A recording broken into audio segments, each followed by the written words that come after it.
Okay, Anas, Adnan और मैं मिलकर आज क्वेश्चन खेलेंगे, क्वेश्चन एंड आंसर, राइट। सो अनस से मैं पूछूंगी 5 क्वेश्चन। मैं भी सुनूंगी वो मैम की पार्ट। सबसे पहले अनस कर देता, मैम की पार्ट मैं करूंगा। नहीं, पहले बड़े करते हैं ना। हाँ। बड़ा कौन है?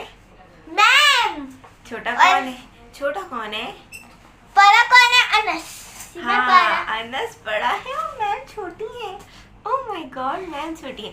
ओके, सो हम पूछने वाले हैं। सुनो अभी सुने वो सुने। अनस बहुत ही बड़ा उठाता है।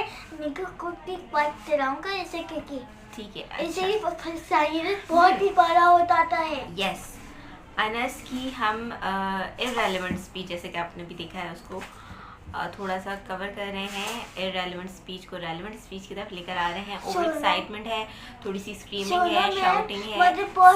सुने